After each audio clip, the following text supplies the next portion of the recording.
Welcome to a special edition of the BMJ's Medicine and Science podcast. I'm Cameron Abbasi. I'm going to be joined today by Larry Gostin from Georgetown University in the United States to talk about the rather startling executive order from Donald Trump that is withdrawing the USA from the World Health Organization. I'm now joined by Larry Gostin, Professor of Global Health at Georgetown University. Larry, good of you to join us. Thank you very much, Cameron. I'm a big admirer of yours in the BMJ. Oh, well, that's good to hear. We admire your work as well, Larry. So you have absolute love in here. But I want to know about your reaction to Donald Trump's executive order about WHO and I don't know what the exact terminology is, but withdrawal from WHO. What is that? What does it mean? I know he's tried it before. Yeah. It might be helpful if I just backed up and started at the very, very beginning. The United States really helped to form the World Health Organization. It was one of the founding members, and WHO was the first UN specialized agency in 1948, and I think the U.S. has been the WHO's greatest funder and greatest supporter and influencer for over 75 years. So what Trump is doing is truly historic. When the United States joined WHO in 1948, it did so under a joint resolution of Congress. And that joint resolution said that if we ever withdrew, that we'd need to give 1 year's notice of the intention to withdraw and pay back all of our current financial obligations. Trump tried to do that in his first term. He sent a letter to Antonio Guterres, the Secretary General of the UN, giving the 1 year's notice. But before the year was out, President Biden came into office, and his very first day, he revoked that notice of withdrawal. So here we are back on day one of the Trump administration, and he signed an executive order withdrawing the United States from WHO. My view of that is that it's the most cataclysmic decision of a president in my lifetime. It's truly historic. I don't think I'm overstating it because WHO has been the singular global health agency, for over 75 years, and it's not perfect by any means, and we can talk about the need for reform. Yeah. But it's just hard to see a world without WHO and the United States in it. And then we can drill down, and I can explain why it's such a flawed strategic decision from the United States point of view, but also from the world's point of view. Okay, well I think we will talk about those things. But first of all, just to be clear, you're saying it's historic. I mean, he has had issued the same executive order previously, but it's historic because this time he's not going to get timed out, and nobody else is going to reverse it. Yeah, exactly. So it's pretty likely to happen, but there's still a process, though, isn't there? I mean, apart from the year's notice, there is more process. I believe there should be more process. Oh, okay. But I don't know that Trump believes that. Yeah. I think he just thinks he's got to wait the year and then withdraw us. Yeah. He's already in his executive order. He does everything but withdraw immediately. He immediately cuts funding. He immediately pulls back all U.S. Employees and staff at WHO. So, for example, it's a lot of senior staff, senior scientists seconded from the CDC at WHO in Geneva, but also in the regions. So he's really already effectively, and in addition to that, Cameron, he's said that he's revoking the U.S. participation in the amendments to the international health regulations, and he's withdrawing UN U.S. diplomats from the pandemic agreement. So this is, for all intents and purposes, I think, is a pullout, and it is historic. So I believe he needs Congress's approval. He doesn't believe that, and we can talk about that. No. Well, The but other- that's a general kind of philosophy of his, isn't it? I mean, if he Yeah. wants something done, it's going to get done. you Yeah. you know him well. Well, not He- personally, but Yeah, but yeah. but I Yeah. think we know what his psyche is. So Yeah. I don't think he's going to seek congressional approval. I don't think that. I don't really do not believe that Congress would ever give that approval. Okay. Because I think the Democrats would be completely opposed to it, and there will be enough, just a few Republicans who are institutionalists. They believe in multilateralism. So I think he's going to just do it on his own. The big Yeah. question, Cameron, is whether or not there's a chance for a deal, some leverage in terms of WHO reform. I think it's a low possibility, but it's one that I'm working on very closely with senior colleagues here in the United States Okay. and Are you go on. officials at WHO. Are you able to tell us more about that? Because what I remember just from a couple of days ago when Trump was talking about this, his central argument seemed to be about the funding. We're paying Yeah. way more than other countries, we being the US, way more than we're supporting WHO with far more funding than any other country. And of course, he specifically used the example of China, which a lot of his thinking is kind of preoccupied with China and China's place and the USA's place. And if you look at it, I mean, if you were to say, well, give him the benefit of the doubt, there is quite a big difference there between the numbers he quoted about what the US was paying WHO for how much it was funding WHO and how much China was funding WHO. Now, the first thing to ask about that is, because I know the New York Times fact-checked him after his inauguration speech, and not much was factually correct in that. Were those statements factually correct?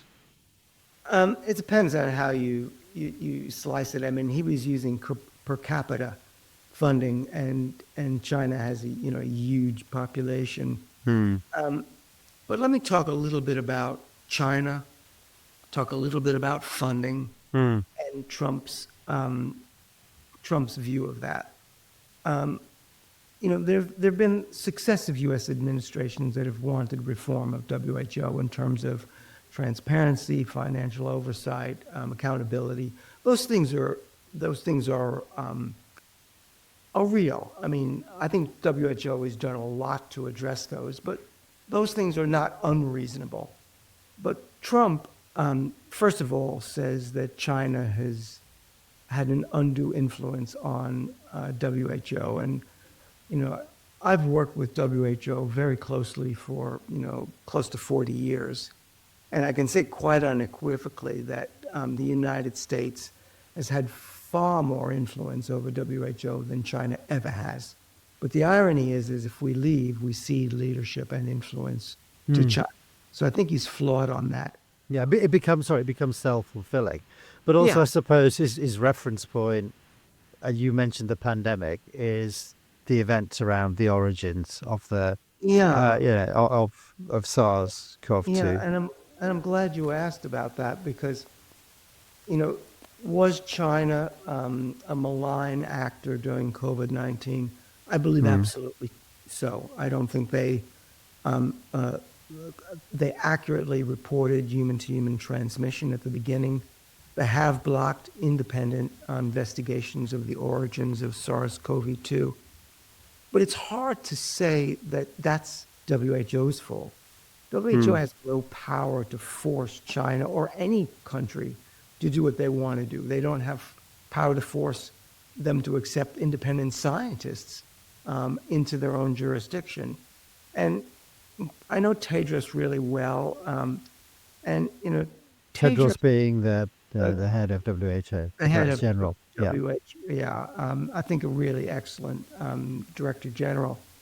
So, he he's told me repeatedly, and I know this to be true, I've talked to senior staff, that he believes that you play hardball with China behind the scenes, and you are not dismissive of them publicly.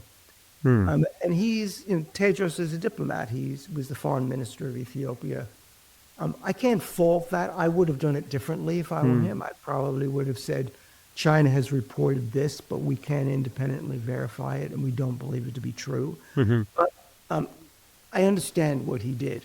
But I think to lay the blame on WHO for what happened during COVID is wrong. And of course, WHO got it wrong in terms of aerosolized spread, masking. But so did the US CDC, NIH, British health authorities. And the White House was spewing, false claims about COVID treatments. So nobody has a great record Well, there. Trump himself, was, Yeah, of course. active. Trying to be polite. Yeah. Trump in particular. So on the funding, would I like to see the United States reduce its funding to WHO? No, absolutely not. WHO operates on a shoestring. It needs to have more financing to be more economically resilient, not less. But I would like to see China, Russia, the Gulf states, the UK, France, Germany pay more. And so I think he's right that there is a mismatch. The United States pays more than other countries do. I think we should use leverage and cooperation at WHO to make that happen. So the answer is not, don't reduce U.S. funding, because that's just a rounding error in the U.S. budget. Increase. So what you mean by that? It's a very small amount of money when it comes to the U.S. budget. Of U.S. funding. Yeah. But I do think Trump is right that other countries, particularly China, ought to step up and defend WHO and finance it properly. Yeah. So you're saying WHO is in a position of underfunding. Yes. So the answer isn't to isn't to cut that funding further. It's to raise other people's funding, so it becomes more adequately funded as an organisation. Other countries' funding. The question then is, what does you said earlier that there are benefits to the US. I mean, you argued there are benefits to the US, there are benefits to the world of USA being involved with WHO as it is now. So first of all, what are the benefits for the US? Oh, I think they're enormous. I think, let me just jump to the, I'll mention a few. I had an op-ed in the Washington Post yesterday that gave 5 reasons, and I won't go through all of those 5. But among them is WHO's polio eradication initiative. If it weren't for a WHO coordinated effort, we would have hundreds of thousands of polio cases around the world. As it is, it's only in 2 countries, Afghanistan and Pakistan. The United States is not welcome in those countries, but WHO vaccinators and others are. They can help reduce the risk. WHO was also in Gaza when polio struck out, and they did a massive childhood vaccination. U.S. couldn't have done that.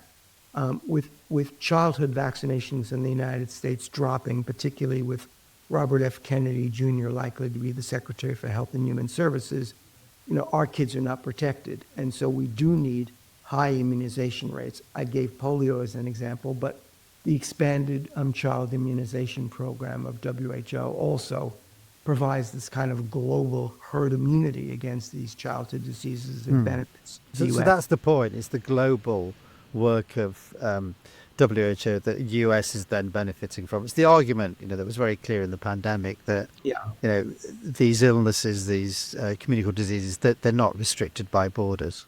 Yeah, they're not.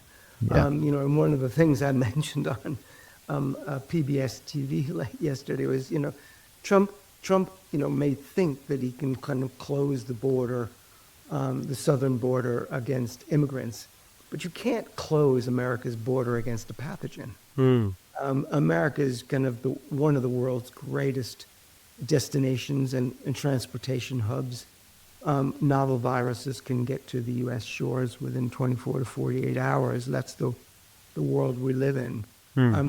And there's GORON, which is kind of a rapid detection and response WHO system that kind of gives an early warning system and tries to stop outbreaks before they leave countries and get to the United States. So those are all really important ones, Yeah. but I've left out the most important. Yeah. So I mean, so global herd immunity. What are the other issues that you raised in Yeah, that I mean, piece? I think, and yeah, and childhood immunization, polio, Hmm. and early outbreak response Okay. was a third. The one I think is the most important is scientific exchange. Hmm.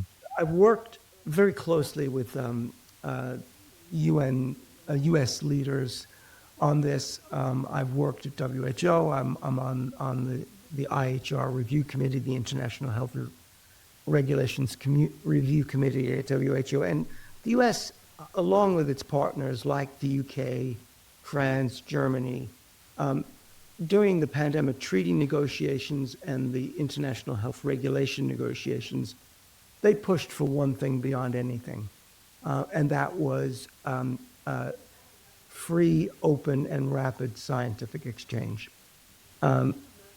It's really important to the United States to be involved in the vast network of WHO laboratories, scientists, and public health agencies that do surveillance and collect and share really vital data. These data are needed by the CDC to monitor circulating viruses. They're needed by NIH to decide what priorities to invest in for research. And above all, they're needed by US-based pharmaceutical industry. Hmm. They need pathogen samples, genomic sequencing data, and other information in order to innovate. And the United States is used to being in the front of the line for life-saving medical technologies, vaccines, treatments, diagnostics.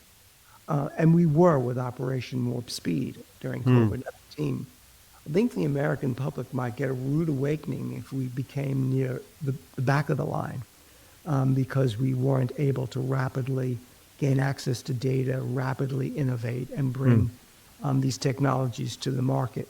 And with H5N1 circulating in the United States is the clearest example of that, which I can explain if you'd like to go there now. Yeah. Why don't you? Yeah. Just talk about that. Okay, I mean, as all of your listeners will know and readers, there's a major outbreak of avian influenza H5N1 in dairy cows in the United States.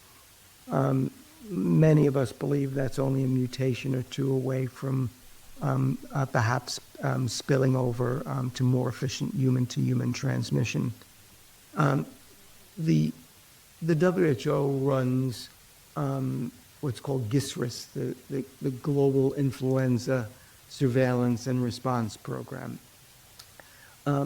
That monitors seasonal and novel influenzas around the world. And so we will want to know if there are any dangerous variants, mutations, how the virus is behaving worldwide to get vaccines.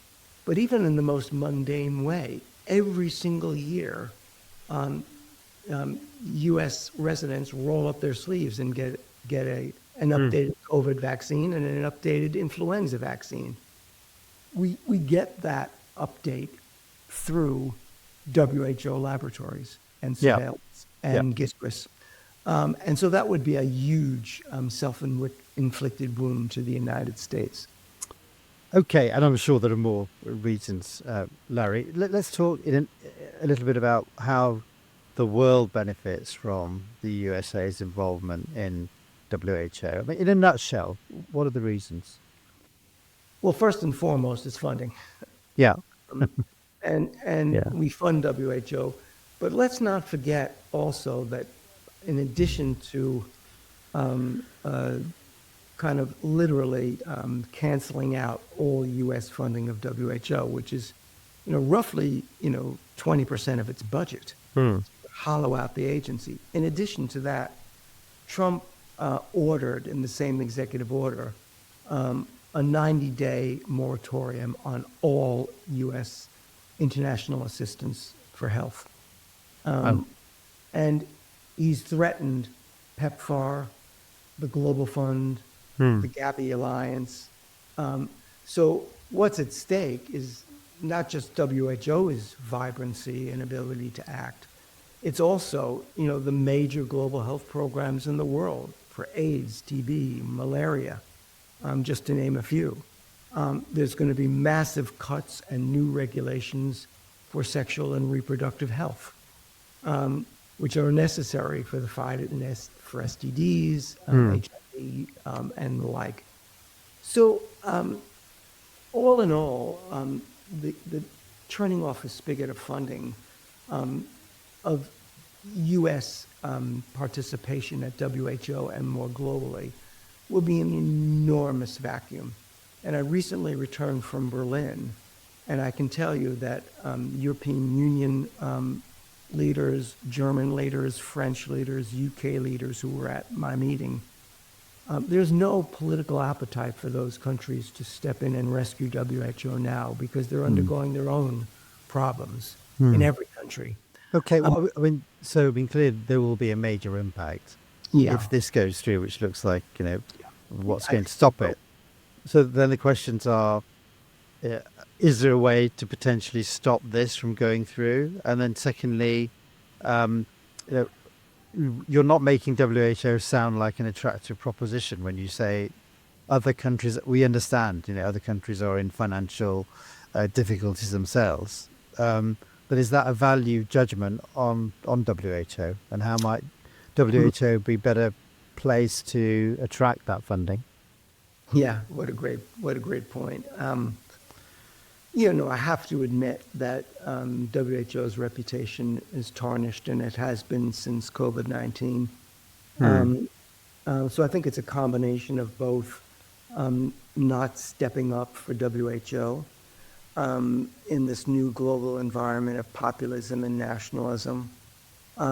It's also because these countries who are the normal candidates to boost WHO are themselves suffering. German government failed, French government failed, Hmm. UK is under some austerity measures, Well, and we the were. like. Yeah. Yeah. Yeah. So these are a combination of factors. You know, WHO, I do think needs reform. I think that countries that do value it, like the UK, France, many of the Western European countries do value WHO. I think they might be persuaded to step up, but particularly so if the Trump administration saw this as an opportunity for leverage over WHO to actually exact those reforms. And so I'm, with other, really seasoned people in the United States, really talking to senior administration officials in the Trump administration, and also at the highest level of leadership at WHO. Let's let's stand back from the brink. Let's Yeah. do let's do the adult thing. Um, we don't want to tear WHO down. We don't want to tear the global health safety net down. We want to make it stronger, more agile. We want to make it more resilient. We want to make it more accountable and transparent. There's a deal to be done there. And we also want other countries to pay their fair share. Okay. So what you're saying is there is a clear argument for reform of WHO, but the answer that doesn't begin with withdrawing funding. No, I in think fact, that isn't the where opposite. we Yeah. need to be. It's the kind of the You don't opposite. change things by leaving. Okay, I'm interested that you're saying you're having these conversations. When I first read the responses to Trump's announcement, I think I saw you talking about legal action, Yes, Larry. I did. What might that be, and is that a genuine prospect? Yes, we're meeting with senior legal team this week to plan a strategy, um, and uh, and we have a public interest law firm that's the most, the smartest, most influential in America, and has brought many cases before the Supreme Court. They're Hmm. very interested. Um, there are basically two problems we have. The first, of course, is standing. Hmm. Will this personally affect the economics of any given individual? At the moment, that might be me because I'm the director of the Hmm. WHO Collaborating Center, Okay. which you know. Yeah. Um, the other aspect is a very conservative Supreme Court Hmm. that sees the Hmm. Trump presidency as in imperial terms. They Hmm. just get Yeah. immunity from committing crimes, for God's sake. Yeah. Well, I mean, a lot of, he shifted the balance of that Supreme Court with his appointments. We all Yeah, know that. Yeah. we do. Yeah. Um, and it's now a super conservative majority Yeah. now. So your point is, even if you get it to the Supreme Court, We might lose. it's a bit of a bleak prospect in terms Yeah. of We might, whatever action we might, you're we thinking of might, taking. it's Okay. possible. In that case, I think Larry, thank you for your time. My final question to you then is, you said you're having conversations with people in the Trump administration. At this stage, what kind of response are you getting? Are there reasons to perhaps not be hopeful, but see a way forward? Well, not hopeful. Hmm. There is particularly the hardliners in Congress and also in the administration just have this real hostility to international organizations, to multilateralism, to international norms like the IHR and the pandemic agreement, and their mind is pretty much made up. There are a few, um, thoughtful institutionalists that are willing to listen. Um, I have to say that me and people like me now don't have a lot of influence in the Trump Hmm. administration the way we did with Biden or Hmm. Obama. Hmm. This is very, very different. Yeah. But we're hoping to be an intermediary. At the same time, WHO can't be defensive. Hmm. I do believe they need to engage. I mean, just to give you an example, Marco Rubio, the new Secretary Hmm. of State, um, I don't agree with much that Rubio says, but he's an intelligent, thoughtful person that does understand the importance of U.S. alliances and international cooperation. I Hmm. think there should be really serious conversations between him and Tedros, the head of WHO, at that kind of a senior level. So WHO needs to engage. They need to be willing to make even deeper reforms than they have before. And the United States needs to step back from the brink and say, okay, we're supposed to be America first, but America first is not America alone. Hmm. Uh, because America alone in global health is simply a recipe for making us fragile, vulnerable, and weak. And I hope that people that care about the United States, even if they don't particularly care about the world, which I really hope they do, should think twice about what really is in our national security interests. Larry, I think that's a perfect note to end it on. Thank you for making the time to talk with us today. Thank you very much for having me. I really appreciate it.